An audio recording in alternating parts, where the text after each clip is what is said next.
ये है एक नॉर्मल स्विफ्ट एंड ये है एक मॉडिफाइड स्विफ्ट। ये है एक नॉर्मल सिविक एंड ये है एक मॉडिफाइड सिविक। और यही नहीं, ये है एक नॉर्मल एम्बेसडर और ये है एक मॉडिफाइड एम्बेसडर। बट आप लोगों ने इन नंबर प्लेट्स में एक चीज़ नोटिस करी, ये केएल नंबर प्लेट्स की।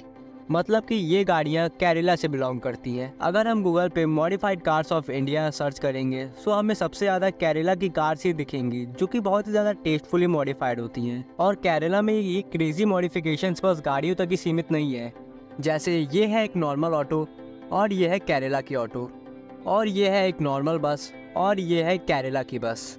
केरला में तो हमें कार्स की फुल बॉडी किट्स एंड बड़े बड़े बम्पर्स मिल जाएंगे, और ये बात तो सिर्फ आउटर बॉडी की है। केरला में कार ट्यूनिंग भी काफ़ी हद तक आम होती जा रही है। केरला में लोग स्लीपर्स भी चला रहे हैं, मतलब कि ऐसी कार्स जिनके इंजन्स काफ़ी हद तक ट्यून होते हैं या रिप्लेस्ड होते हैं। यहाँ पे लोग अपनी पुरानी जीप्स में माइनर मॉड्स करा के बढ़िया तरीके से चला रहे हैं। अब आपके मन में भी ये सवाल उठ रहा होगा, व्हीकल मॉडिफिकेशन तो अदर स्टेट्स में भी होती है, बट केरला में ऐसा क्या खास है? और ये भी मन में आ रहा होगा कि व्हीकल मॉडिफिकेशंस तो इंडिया में ऑलमोस्ट बैन है, फिर ये केरला में हो कैसे पा रहा है? तो आज हम समझेंगे इंडिया में व्हीकल मॉडिफिकेशंस ऑलमोस्ट बैन होने के बावजूद भी केरला में ये सब हो कैसे पा रहा है। उससे पहले कि अगर आप चैनल पे न्यू व्यूअर हो तो सब्सक्राइब जरूर कर देना। चलिए वीडियो में अब आगे बढ़ते हैं। अगर हम ये बात करें, इस पर्टिकुलर स्टेट में गाड़ियों की मॉडिफिकेशंस बहुत ज़्यादा होती हैं, तो हमें इस चीज़ का आइडिया तो लग ही जाता है इस स्टेट में गाड़ियाँ भी बहुत ज़्यादा होंगी। और यही बात फिट बैठती है केरला के केस में। अगर हम केरला के साइज़ के बारे में बात करें तो केरला 27वें नंबर पे आता है सरफेस एरिया के मामले में। अगर हम बात करें प्रोस्पेरिटी की तो केरला 11वें नंबर पे आता है प्रोस्पेरिटी के मामले में। छोटे एरिया एंड बड़ी जीएसडीपी के कारण केरला एक ऐसा स्टेट बन जाता है जहां डेंसिटी ऑफ कार्स बहुत ज़्यादा है। अगर हम टोटल नंबर ऑफ व्हीकल्स पर स्टेट देखें तो केरला 8th नंबर पे आता है। अगर मैं बात करूं percentage of light motor vehicles की, जैसे एसयूवीज एंड एमपीवीज की, अगर हम इस मैप में देखें तो इस मैप में देखकर हमें समझ में आता है केरला में तो सिर्फ 24.2% कार्स ही हैं। इसी वजह से केरला कार डेंसिटी के मामले में सेकंड पोजीशन पे आता है।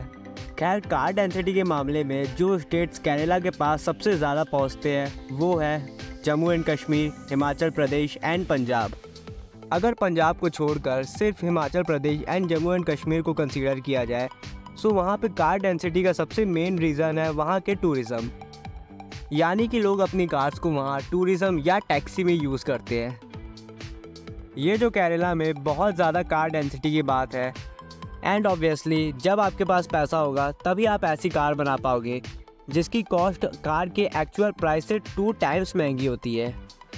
ये इनकी प्रॉस्पेरिटी को दिखाता है। केरला में कस्टमाइजेशन सिर्फ शहरों तक ही सीमित नहीं है, वहाँ पे हर गांव-गांव में भी कस्टमाइजेशन की जाती है। और इस चीज़ का आइडिया हम वहाँ की लिटरेसी रेट से भी लगा सकते हैं। केरला में 97.4% मेल लिटरेट है एंड 95.2% फीमेल्स। अब आप लोग बोलेंगे लिटरेसी रेट से गाड़ियों के कस्टमाइजेशन से क्या लेना देना? चलिए मैं समझाता हूँ। अगर हम इंडिया में मॉडिफिकेशन की बात करें तो हमें यहाँ पे unnecessary body kits, wannabe cars and DC द्वारा मॉडिफाइड कार्स देखने को मिल जाती है। अगर हम कार सीन में घुस कर देखें तो हमें वर्ल्ड वाइड अलग अलग कार कल्चर्स देखने को मिल जाते हैं। अगर हम दूसरे देश की बात करें तो हमें वहाँ ऑलमोस्ट सेम कार कल्चर देखने को मिल जाते हैं। अगर मैं इस चीज़ का एग्जांपल दूँ तो अमेरिकन मसल कार्स वहाँ सेम वे में ही मॉडिफाई किए जाते हैं। Pickup trucks almost same way में ही मॉडिफाई किए जाते हैं, अब चाहे वो लो राइडर हो चाहे कोई और कार हो।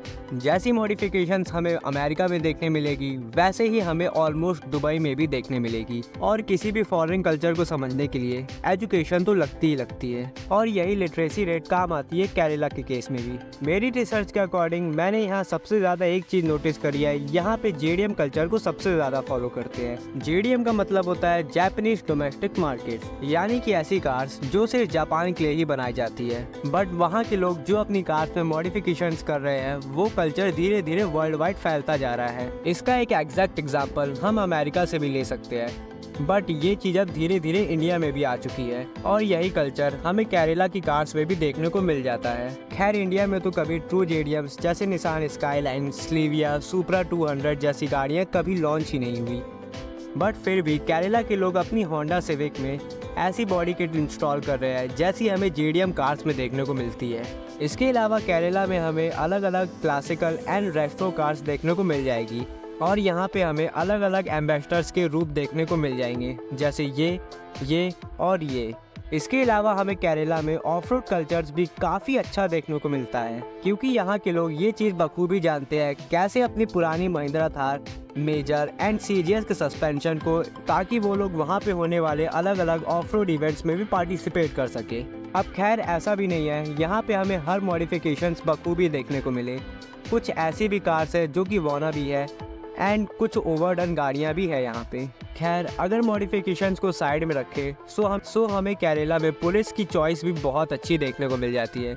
जैसे रिसेंटली वहाँ के पुलिस डिपार्टमेंट ने अपनी फ्लीट में 49 गुरखास ऐड की हैं। गाइज अब हम केरला के ऑटो कल्चर को तो समझ ही चुके हैं, बट अब हम समझेंगे कि वो ऐसा करने में कामयाब कैसे हो पा रहे हैं, क्योंकि हम ये सब जानते हैं इंडिया में मॉडिफिकेशंस टोटली बैन है और ये रूल पूरे पैन इंडिया काम करता है। कैसे अपग्रेड करें ताकि उनके सस्पेंशंस की ज़्यादा से ज़्यादा ट्रैवल बढ़ सके एंड इसके अलावा हम अपनी गाड़ियों में लीगली कुछ भी चेंजेस नहीं करा सकते हैं। केरला में भी मॉडिफिकेशंस के तहत रूल काफ़ी सख्त है एंड इस चीज़ का एग्जांपल हम इस चीज़ से भी लगा सकते हैं, जैसे केरला एमवीडी मतलब कि Kerala motor vehicle department in गाड़ियों पे काफ़ी तगड़ा फाइन लगा रही हैं एंड इस चीज़ का एग्जांपल हम इस आर्टिकल में भी देख सकते हैं। इस आर्टिकल में हम देख सकते हैं इस रीजन के ट्रांसपोर्ट ऑफिस ने इस गाड़ी में 50,000 तक का तगड़ा फाइन लगा दिया, क्योंकि इस गाड़ी में बड़े टायर्स के अलावा 9 बड़ी मॉडिफिकेशंस पाई गई थी। केरला में कोई त्रिभुवनी रीजनल ट्रांसपोर्ट ने एक हफ्ते में 100 गाड़ियों का तगड़ा चालान कर दिया। इसके अलावा एक बड़ा केस भी सामने आता है जिसमें एक lifted Isuzu D Max V Cross को केरला पुलिस ने रैकी करके ढूंढा और उस पर तगड़ा फाइन लगा दिया और ट्रक को फिर से स्टॉक कंडीशन में लाने के लिए कहा गया। इस पर इसूजू के ओनर ने इस फाइन को सीधा कोर्ट में चैलेंज कर दिया। खैर इस बात में तो कोई शक नहीं है, केरला में भी मॉडिफिकेशंस को लेके बहुत ज़्यादा सख्ती है, पर अब सवाल आता है कि लोग ऐसी गाड़ियाँ फिर भी कैसे चला पा रहे हैं। इस टॉपिक पे मैंने बहुत ज़्यादा रिसर्च करी एंड मैंने पाया कि वहाँ पे ज़्यादातर लोग अपनी मॉडिफाइड कार्स को गांव में ज़्यादा रखना पसंद करते हैं, क्योंकि ऑब्वियसली शहरों में इन सब गाड़ियों का चलान बहुत तेज़ी से कटेगा एंड वहाँ के मॉडिफाइड कार्स ओनर को ये चीज़ अच्छी तरीके से पता रहता है कि कहाँ कहाँ वो अपनी कार्स को ले जा सकते हैं जिससे कि उनका चलान न कट सके। इसके अलावा फेमस मॉडिफाइड कार्स वहाँ के हमें ऑटो शो में ज़्यादा देखने को मिलेंगी। सो गाइज यही थी आज की वीडियो। कमेंट करके बताइएगा ये वीडियो आपको कैसी लगी एंड ये बताइएगा अगली वीडियो आपको किस टॉपिक पे चाहिए। वीडियो अगर पसंद आई तो लाइक कर देना, चैनल पे न्यू हो तो सब्सक्राइब कर देना। मैं मिलता हूँ किसी नए वीडियो एंड किसी नए टॉपिक के साथ, तब तक के लिए बाय।